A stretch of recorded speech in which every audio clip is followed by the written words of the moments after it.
구약 신명기 32장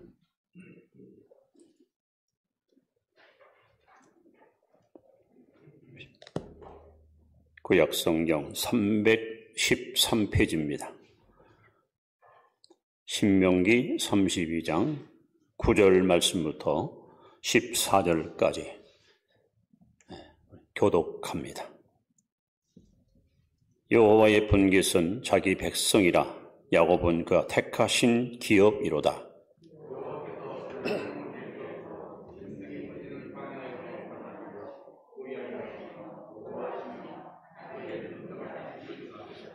마치 독수리가 자기 보금자리를 어지럽게 하며 자기의 새끼 위에 너풀거리며 그의 날개를 펴서 새끼를 받으며 그의 날개 위에 그것을 엎는 것 같이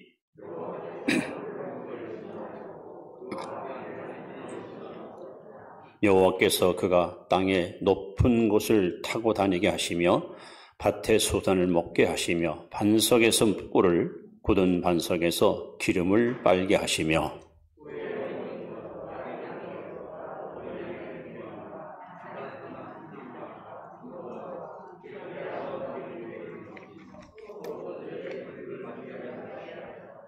아멘. 14절까지 보았습니다. 늘 성령 충만하시고 믿음으로 승리하시 바랍니다. 인사합시다.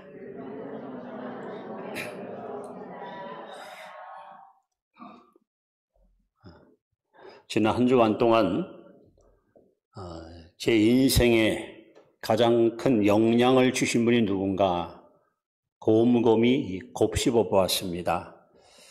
훌륭한 스승도 있었고 또 선배도 있었고 또 제게 도움 줬던 고마운 분도 많이 있었지만 아마 제 생애에 가장 큰 영향을 끼친 분은 저희 조부, 저희 할아버지였다고 생각이 듭니다.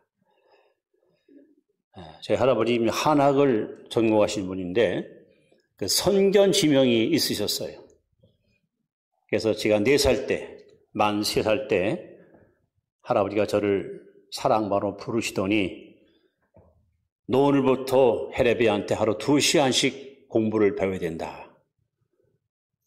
한창 장난칠 어린 나이에 무릎 꿇고 돗자리에 앉아서 목을 갈고 붓을 가지고 글을 쓰면서 그 어려운 한문, 천자문을 매일같이 외우고 쓰고 풀이하고 거기다가 이제 예절, 예법도 배우고 더불어서 술 먹는 것도 가르쳐줘서 술도 배우고 그렇게 초등학교 들어가기 전까지 할아버지를 통해서 배웠던 그 교육이 제 삶의 뼈대가 되고 제 삶의 기초가 돼서 오늘의 저를 이렇게 만들지 않았나.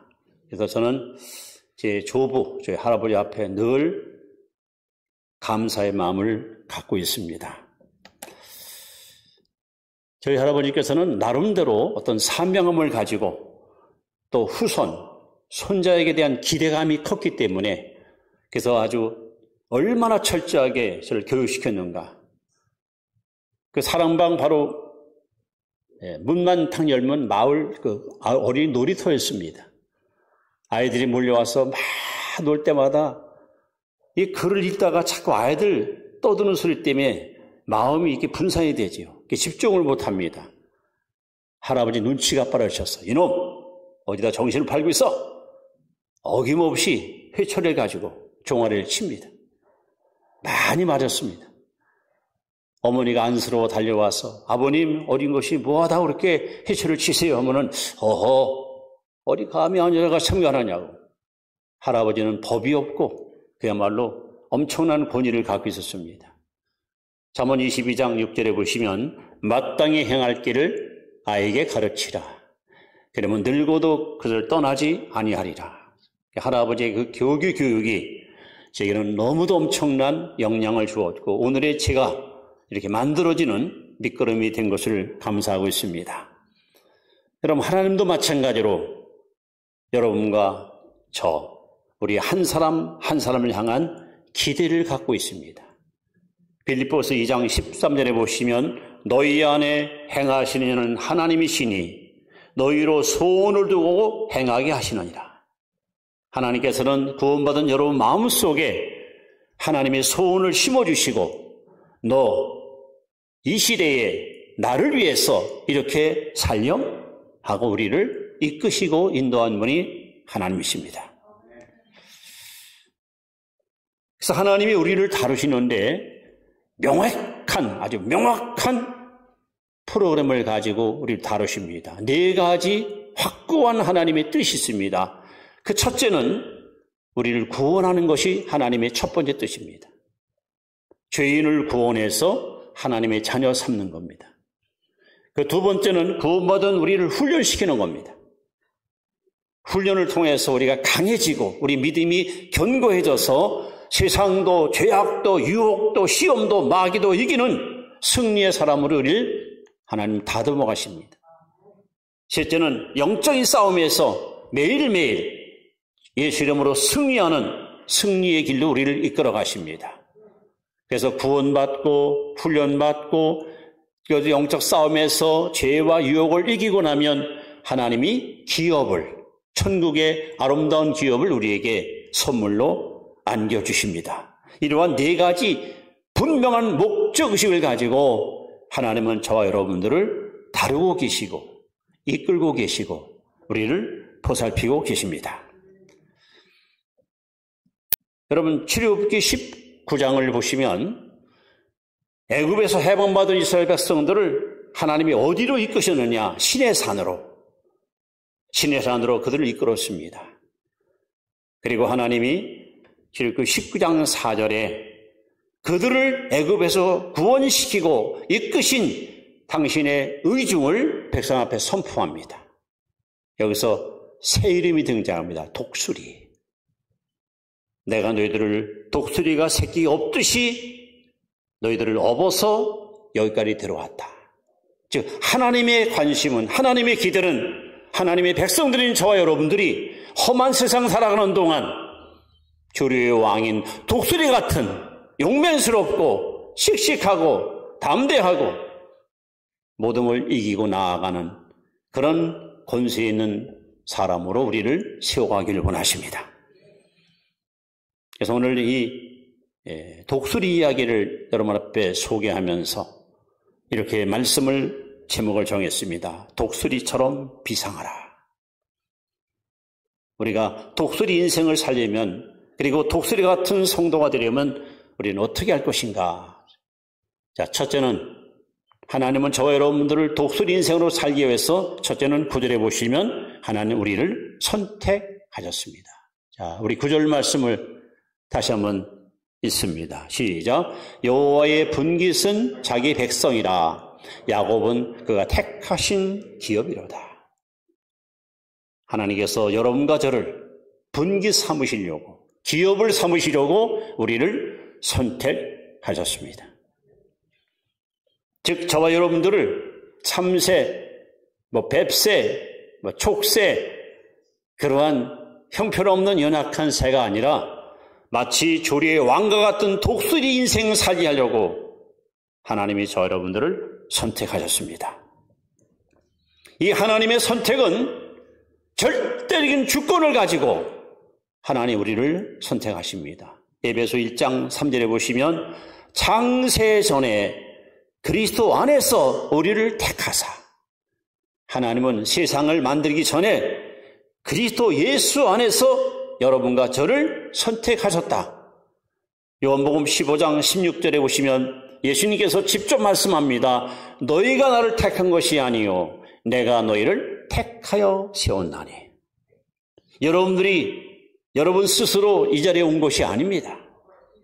많은 종교 가운데 나는 기독교, 나는 예수교, 나는 교회 다녀야지, 여러분이 택한 것이 아닙니다. 하나님이 선택하셨습니다. 하나님이 불러주셨습니다. 하나님이 여러분들을 이끌어 주셨습니다. 그런데 이 하나님의 선택은 소명적 선택입니다.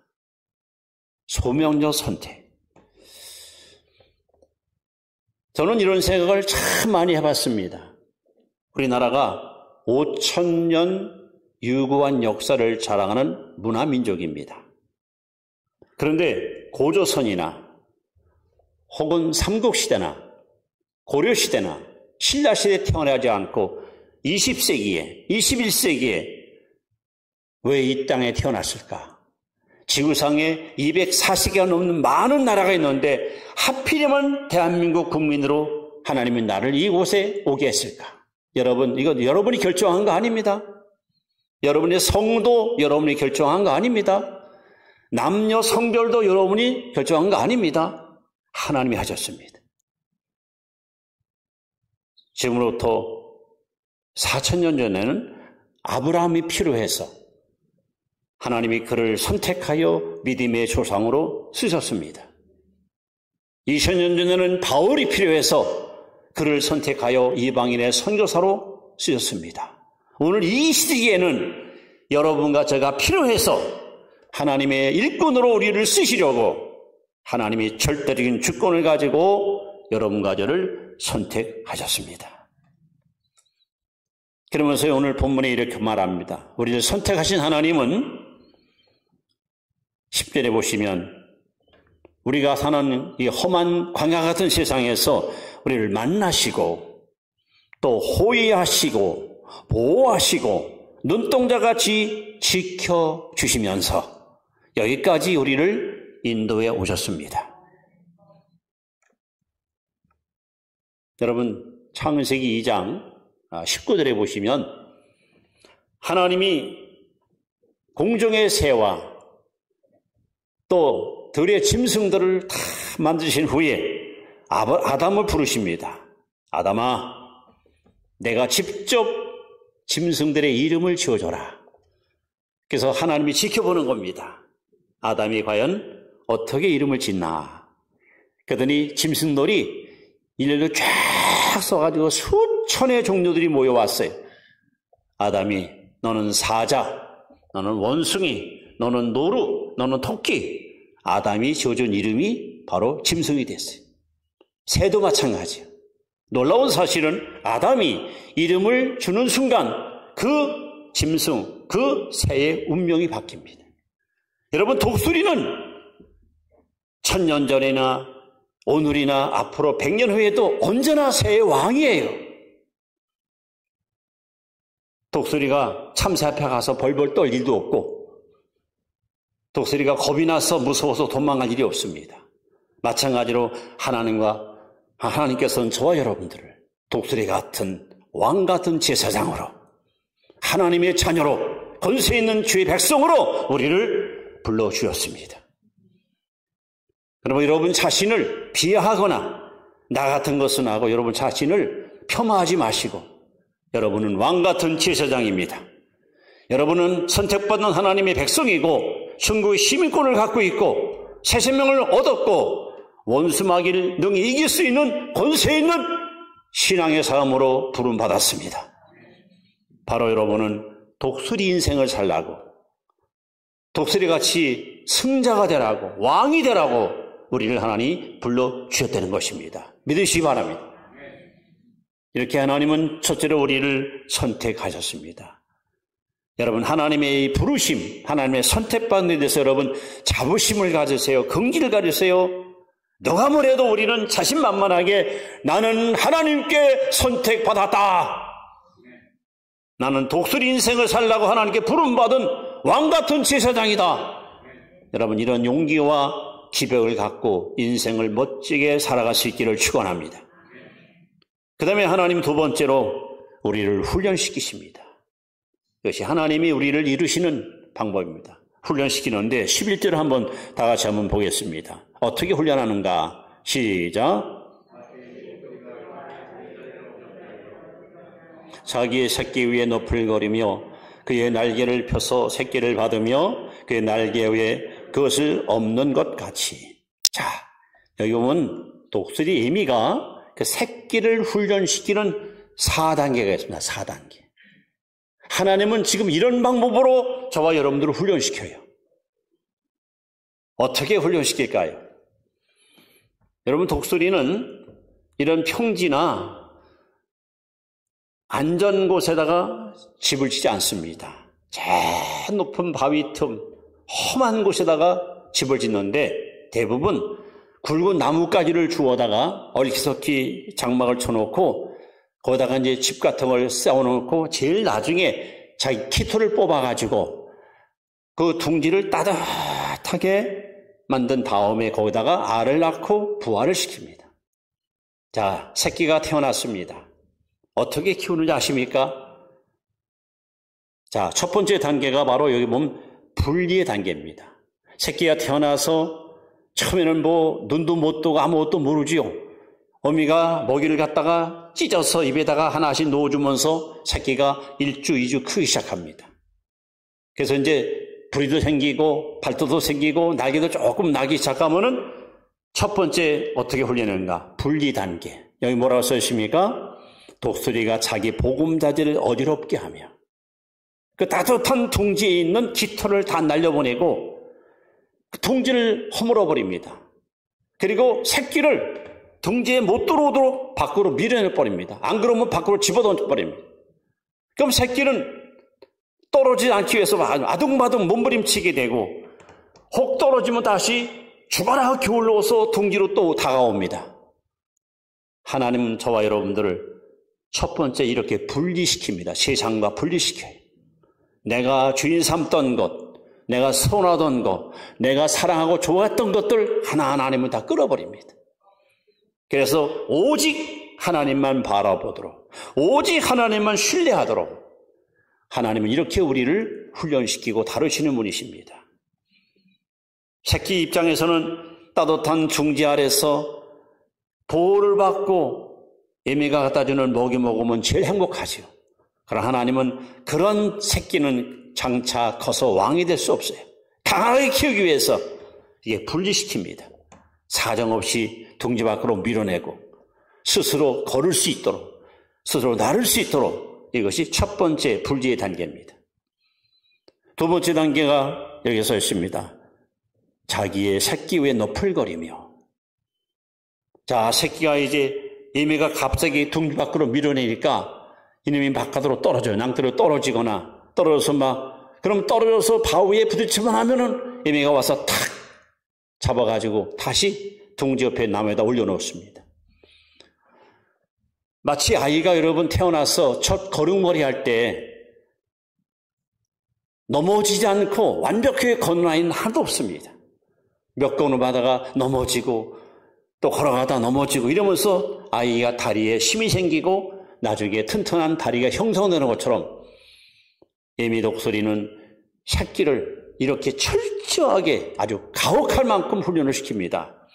그래서 두 번째 단계가 바로 이 방관하는 방관. 가만히 지켜보는 거예요. 스스로 일어서는지 걸어가는지. 먹이를 그전에는 집어다가 찢어서 입에 넣었는데 이제는 툭 던져버려요. 지가 알아서 먹으라. 새끼 입장에서는 엄마가 좀 야속하겠죠. 우리 엄마 이상해졌어. 어제부터 갑자기 나를 미워해. 왜 나를 사랑하고 아끼더니 둥지도 헐어버리고 나를 밖으로 밀어내고 왜 나를 갖다 이렇게 학대하는 거야. 그것은 결코 새끼가 미워서가 아니에요. 새 왕이 되려면 이런 훈련을 통과해야만이 되는 것이에요. 방관의 단계가 있습니다. 그러고 나서 세 번째 단계가 여기 보면 이렇게 써 있습니다. 그의 날개를 펴서 새끼를 받으며 고공 훈련을 시킵니다.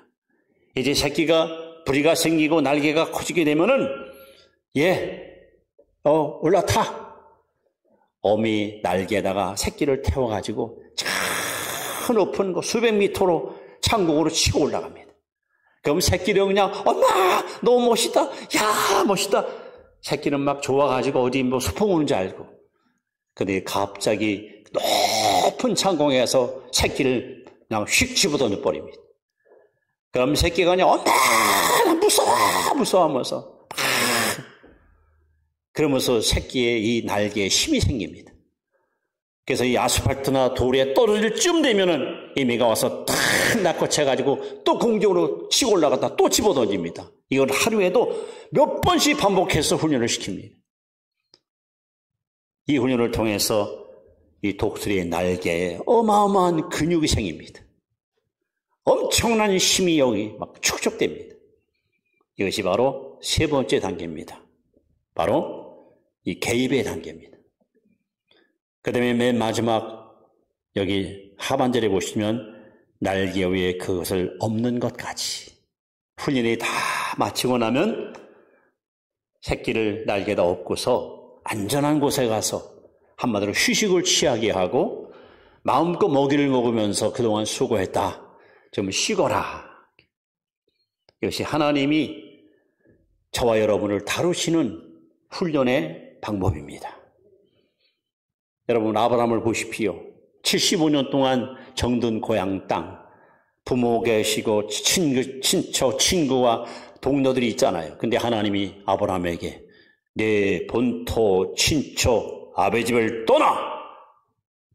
다시 분리시키는 거예요. 분리시킵니다. 그리고 그를 큰 수천리 길 가나안 땅으로 이끌어 오는데 이게 웬일입니까? 약속의 땅에 왔어요. 마침내 왔는데 오니까 흉년이 들었어요. 양을 키우는 목자에게 물이 없는 것은 치명적인 문제입니다. 여러분, 하나님은 절대 저와 여러분들이 미워서가 아니고 골탕 먹이려는 것이 아니라 우리를 강하게, 우리를 담대하게, 우리를 흔들림 없는 반석하던 믿음의 사람으로 세우기 위해서 단호하게 훈련을 하나님 시키는 겁니다. 그래서 잠언 17장 3절에 보시면 도가니는 은을, 풀무는 금을 연단하거니와 나 여호와는 마음을 연단하느니라.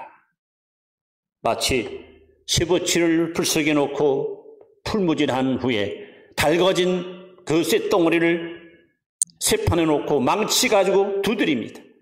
이 망치로 많이 얻어맞은 쇳덩어리가 좋은 칼이 되고 연장이 되고 낫이 되고 호미가 되듯이 하나님은 저 여러분들을 어디나라도 자랑스러운 하나님의 일꾼으로 우리를 쓰시기 위해서 이런 훈련의 과정을 반드시 거치도록 우리를 이끌어 가십니다. 근데 많은 그리스도인들이 이 훈련의 과정 속에서 힘들다고 또는 어렵다고 후퇴하거나 주저앉거나 포기하는, 그래서 결국은 왕이 아니라 남에게 빌보도 사는 부끄러운 존재로 전락하는 일이 일어날 수밖에 없는 것입니다. 여러분, 하나님은 저와 여러분들이 땅에 사는 동안 독수리같이 왕으로 군림하며 세상을 이기고 유혹을 이기고 시험을 이기고 마귀와 싸워 이기고 날마다 넉넉히 이기는 승리의 주인공 되기 원하십니다.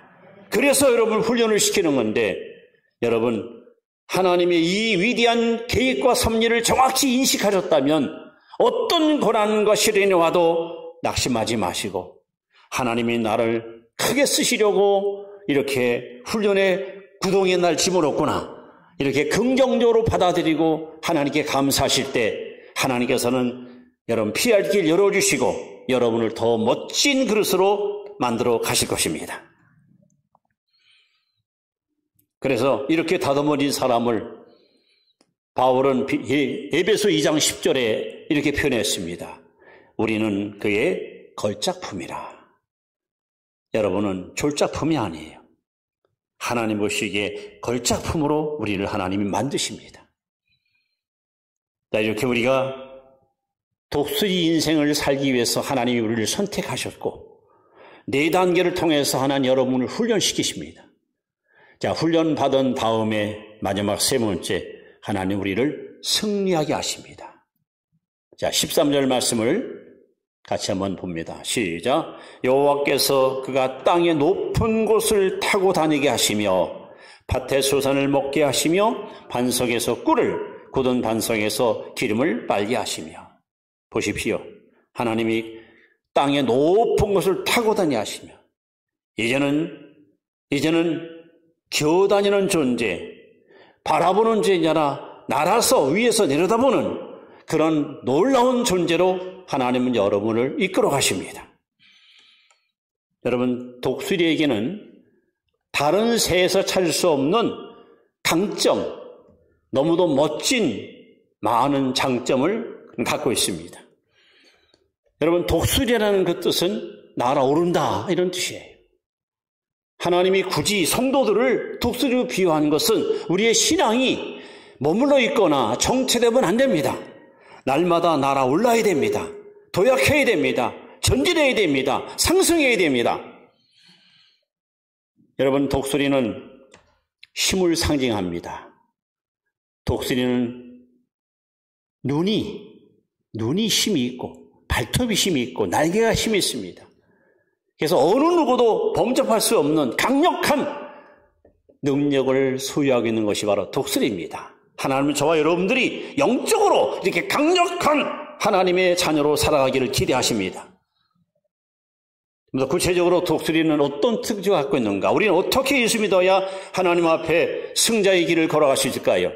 여러분, 독수리는 제일 먼저 멀리 날아가요. 높이 멀리 날아갑니다. 그 날개가 자그마치 2m 40cm. 날개를 쫙 펴면 2m 40cm가 됩니다. 제가 지금 팔 벌림보다 훨씬 더 크게. 그래서 여러분, 하나님은 저와 여러분들이 지금 여러분이 서 있는 영적인 위치에 서 있지 말고 더 높이 올라서 날아서 더 멋진 영의 세계를 향해서 전진하는 성도가 되기를 원하십니다. 독수리가 날개치며 높은 창고로 치서 올라가듯이 여러분의 믿음이 날마다 상승하고 성장하고 뻗어 올라가기를 축원합니다. 뿐만 아니라 독수리는 이 눈이 얼마나 여러분 밝고 또 눈에 힘이 있고 밀접한가. 500m 저 높은 창공에서 바닷속에 있는 물고기를 봅니다. 그래서 그냥 급강해가지고 가격 고기를 탁 낚아쳐서 뜯어먹습니다. 저는 신명기 마지막 34장을 읽다가 7절에 이런 말씀이 있습니다. 모세가 죽을 때 나이 120세였으나 그의 눈이 흐리지 아니하였고 기력이 쇠하지 아니하였더라. 모세는 독수리 인생을 살았구나. 120살 먹었는데도 눈이 흐리지 않았어. 내 눈과 같이, 독수리 눈과 같이 눈이 밝고 기력이 쇠하지 않고. 여러분, 이 은혜가 이름에도 임하기를 축원합니다.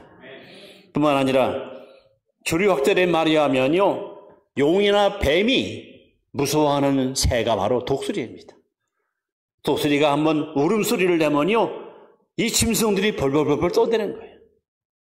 예수님은 누가복음 10장 49절에 내가 너희에게 뱀과 전갈을 밟으며 원수의 모든 능력을 제어할 권세를 주었으니 따랍사 너희를 해할 자가 결탄코 없으리라. 여러분이 독수리 인생을 살면 우리를 해할 자가 아무도 없습니다.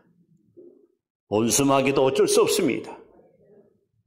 우리는 날마다 넉넉히 이기는 자가 되는 것입니다. 독수리는 계절마다 털갈이를 합니다. 그래서 새털이 자꾸 나와. 우리 신앙도 마찬가지입니다. 항상 그 답보성대에 머물면 안 됩니다. 날마다 새로워져야 됩니다. 로마서 12장 2절에 보시면 오직 마음을 새롭게 함으로 변화를 받아, 마음을 새롭게 함으로 변화를 받아 하나님이 기뻐하시고 선하시고 자는 뜻이 무엇인지를 분별하도록 하라 말씀했습니다. 여러분의 신앙이 날마다 새로워지길 바랍니다. 이제 저 나무가지 낡은 옷을 벗어버리고 새순이 돋듯이 여러분 심령 상태에도 봄이 찾아와 아름다운 향기로운 꽃이 만발하는 영적인 축복이 임하기를 축원합니다. 그리고 여러분, 독수리는 왜 힘이 있는가? 생피를 먹어요. 생피. 죽은 걸 안 먹어요. 살아있는 생피를 빨아먹어. 그리고 만약에 본인이 먹지 못할 경우에는 새끼들에게 자기 피를 갖다 먹여준대요. 저와 여러분들은 매일매일 예수의 피로 우리의 영혼을 깨끗하게 세탁하고 우리 영혼을 깨끗하게 청소해서 우리 마음이 순결하고 여러분 마음이 깨끗할 때 여러분 바로 이 깨끗한 사람이 강한 사람이고 순결한 사람이 바로 힘이 있는 사람입니다.